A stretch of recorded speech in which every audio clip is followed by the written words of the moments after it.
A jetliner vanishes from radar with 239 souls aboard, and within hours an oil rig worker sends an urgent email describing a plane in flames over the South China Sea. Yet his detailed report is scrubbed from the official story. While governments chase satellite arcs across oceans, the only person who claims to have seen the disaster unfold is punished and ignored. If MH370, Vanishing and the Forgotten Witness exposes a truth buried in inconvenient testimony, what else has the world missed in the rush to close the case? The answer begins with a single message sent in the dark. A few hours after MH370 vanished, an email left the Songa Mercure oil rig anchored off the Vietnamese coast. The sender was Mike McKay, a New Zealand mechanical specialist, used to the exacting routines and isolation of offshore work. He wrote that he believed he saw the Malaysian Airlines plane come down, and that the timing was right. Vanished is the word that frames that opening sentence. McKay included the rig's precise location, given as 8 degrees, 22 minutes 30.23 seconds north, 108 degrees, 42 minutes, 22.26 seconds east. He detailed a bearing, 265 to 275 degrees, pointing west from his platform toward the Vietnamese coast. Coordinates stand at the center of this report. The description was careful and almost clinical. He said he observed a plane burning at high altitude on a compass, bearing of 265 to 275 degrees from the Songa Mercure rig. He added that while he observed the object, it appeared to be in one piece. From when he first saw the burning object until the flames went out, still at high altitude, was 10 to 15 seconds. Duration matters in that account. He noted the lack of lateral movement, suggesting the object was either coming toward, moving away from, or staying relatively stationary with respect to the rig. The message closed with a request for acknowledgement and a signature that underlined his sense of duty. He asked recipients to acknowledge receipt of the message and signed it as Mike McKay, New Zealand citizen, Songa Mercure rig. Acknowledgement underscores that closing line. The language was careful but urgent.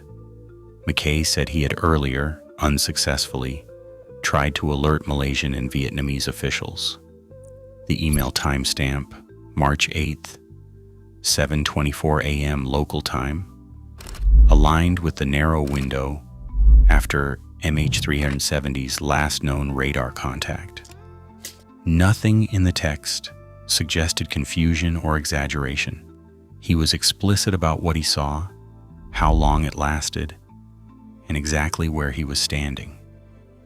Timing links the observation to the broader timeline. On an oil rig, precision is a matter of survival. McKay's coordinates and bearings could be plotted on a map within meters. His vantage point, 30 meters above the water, offered an unobstructed view across the South China Sea. The night was reported clear, with no haze or obstruction. The sighting described a fire in the sky lasting only seconds, matched what aerospace experts later confirmed was possible to witness from that distance under the right conditions. Precision is emphasized because it is what makes the report testable. McKay's professional background left little room for claims of inexperience or poor eyesight. His supervisors and company records, reviewed by journalists in the aftermath, contained no trace of previous false alarms or disciplinary issues. There was no evidence of personal gain or attention-seeking. Instead, the cost to him would soon become apparent. But on that first morning, the email stood as a singular, verifiable account, a human document with coordinates and timing that could be checked against every other piece of evidence. Credibility is the thread running through the records. This message, sent from a platform surrounded by nothing but sea and darkness, briefly shaped the search for MH370. It remains one of the most specific and immediate eyewitness reports in the entire investigation, a record that cannot be erased from the timeline, even as the official story moved elsewhere. Remember this line in the chronology. Vietnamese search authorities acted quickly once McKay's email reached their desks. Within a day, regional naval and air units were tasked to sweep the coordinates he provided, focusing efforts on a patch of open water west of the Songa Mercure rig. Search logs from that weekend show a flurry of activity in the South China Sea, with reconnaissance flights and patrol vessels dispatched to grid the area. The urgency was real. Every minute counted. And McKay's detailed account, complete with bearings and a timestamp, offered a rare, actionable lead in a case defined by uncertainty. But as the search ramped up offshore, McKay's message took on a life of its own. The email, originally intended for company and government eyes, was soon circulating among journalists and aviation forums. News outlets in New Zealand and Vietnam published excerpts drawing attention to the rig worker who claimed to have seen a burning plane in the night sky. The story spread quickly, fueled by the desperate need for answers and the lack of competing eyewitnesses with such specificity. Media attention grew overnight. Inside Songa offshore, the pressure mounted. Media inquiries poured in, overwhelming the company's communications team and drawing unwanted scrutiny to a rig that had until then operated in near total obscurity. Human resources records, later referenced by journalists, indicate a swift internal response. McKay was removed from his post on the rig, his contract not renewed. He did not return to offshore duty. In interviews, McKay described feeling isolated and blamed for the disruption. His credibility questioned not just by distant investigators but by colleagues and superiors who now viewed his report as a liability. The consequences extended beyond the personal. As the email gained traction in the press, search authorities faced a dilemma.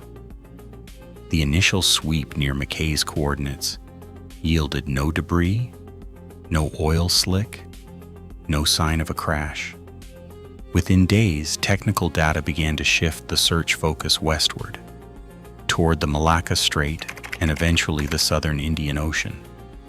Yet for a brief window, the oil rig sighting shaped real-world actions.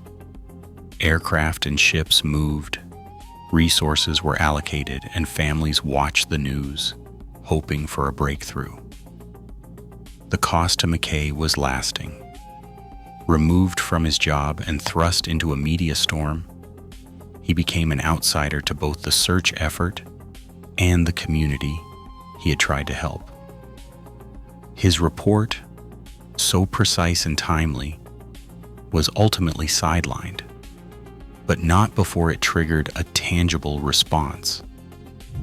That response is recorded in the official logs for a few days, evidence that a single witness can move institutions, even as the larger story moves on without them. At 2:22 in the morning on March 8, 2014, Malaysian military radar recorded its final contact with MH370. The plane, a Boeing 777, carrying 239 people, had already dropped off civilian radar screens over the South China Sea. But military operators tracking unidentified returns noticed something unusual. Instead of continuing northeast toward Beijing, the aircraft's transponder went silent, and the radar trace showed a sharp turn back across the Malay Peninsula. Data analysts at the Royal Malaysian Air Force Command Center began reconstructing the jet's path.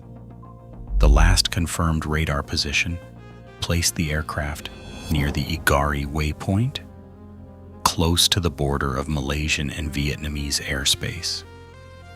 Then, in the minutes after 2:22, military radar detected a target matching MH370 in size and speed, veering west, crossing the peninsula at low altitude, and heading out over the Malacca Strait.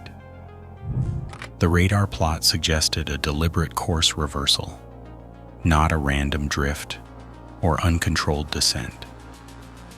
Working through the night, the team pieced together a timeline. The aircraft's transponder, which broadcasts identifying information, had stopped transmitting just after the last civilian radar contact. Only primary radar, capable of detecting objects by reflected signals, could track the plane's movement from that point on. The reconstructed path showed the jet passing near Penang, then turning northwest along the edge of Malaysian airspace. By 2:40 in the morning, the trace faded as the aircraft disappeared from radar coverage. The 2:22 timestamp became a critical marker. It was the last moment anyone could say with technical certainty where the plane was and what direction it was heading. Analysts reviewed the radar returns frame by frame, checking for errors or alternate explanations. The data held steady, a single large aircraft moving fast, executing a controlled turn back across the country. No evidence of a mid-air breakup or catastrophic fire appeared on the radar record. This technical reconstruction began to pull the investigation away from the South China Sea. The focus shifted to the west, toward the Malacca Strait and beyond. The radar data posed a direct challenge to any theory placing the plane's final moments near the oil rig or the Vietnamese coast.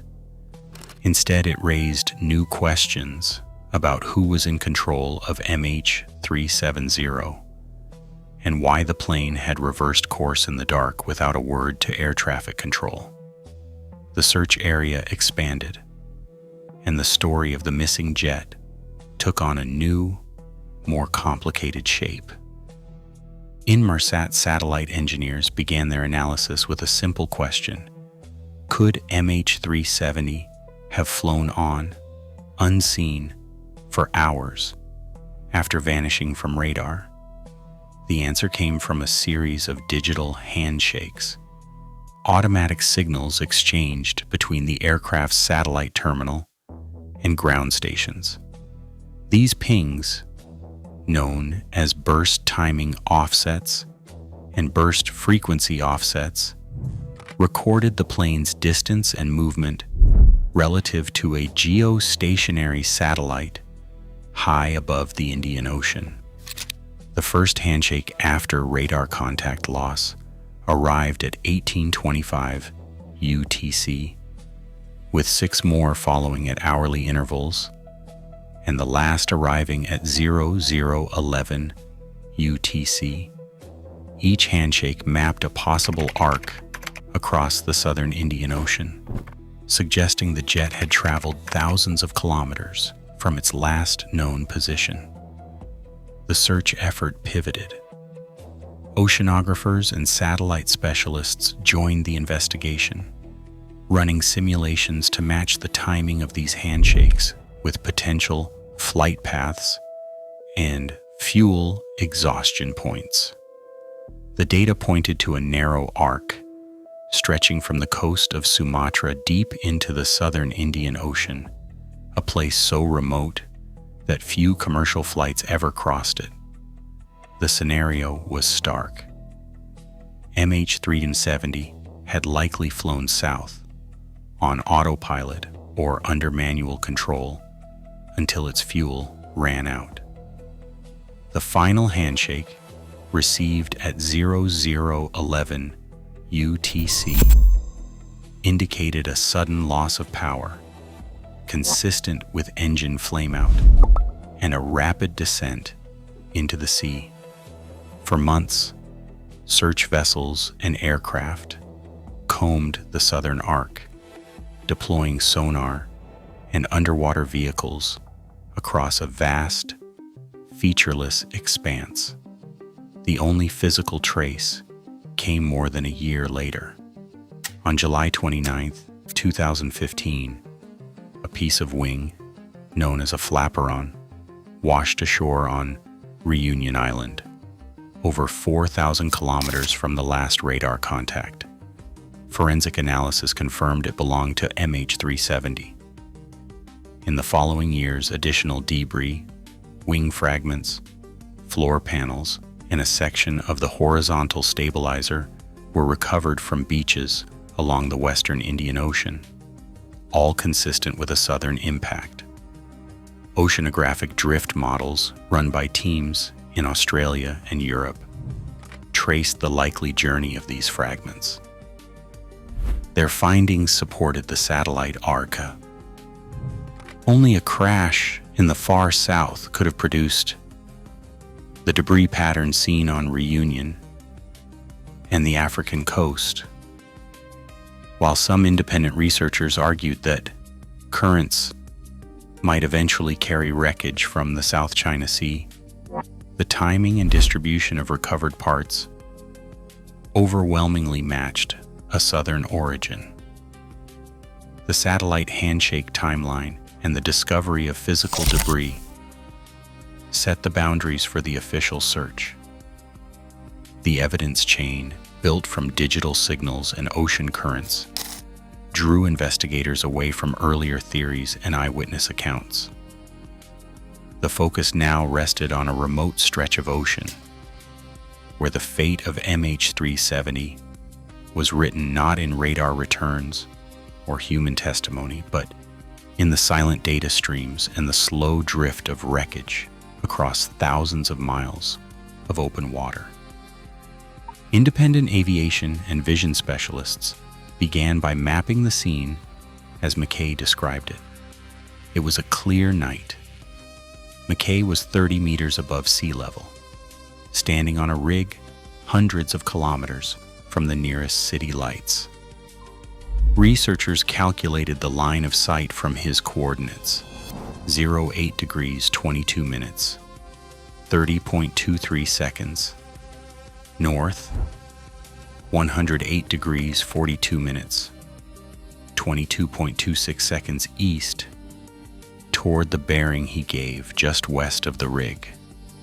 The question was simple but technical. Could a person in his position, in those conditions, see a burning aircraft at high altitude as he claimed?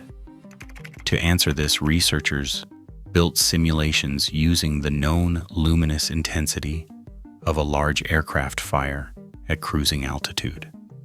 At 30,000 feet, a jet burning in the sky can reach tens of millions of candela, briefly rivaling the brightness of a meteor. Under clear, dark conditions, such an event could be visible for over 200 kilometers, especially from an elevated, unobstructed platform. The lack of city glare or competing lights in the South China Sea worked in the observer's favor. Human factors experts noted that a dark, adapted eye away from artificial light can pick up faint movement and flashes far beyond what most people experience on land. McKay's description, burning at high altitude, lasting 10 to 15 seconds, with no lateral movement, was tested against these models. The consensus was plausible. While distance could introduce a bearing error of up to 20 degrees, the duration and visual characteristics fell within the limits of human perception. The event, if real, would appear as a bright moving object, possibly mistaken for a meteor or distant fireball, but distinct enough to leave a clear memory. Simulated displays confirmed that, from his vantage point, a fire at altitude would stand out sharply against the night sky. Specialists also considered the risk of misidentification. They checked for records of meteor showers, ship fires, or other atmospheric events in the region that night. None matched the time or bearing McKay reported. The technical verdict was that a burning aircraft at that distance and elevation could be seen from the rig, and the observer's account fit the physics of light and human sight. The only remaining uncertainty was the true source of the fire he described.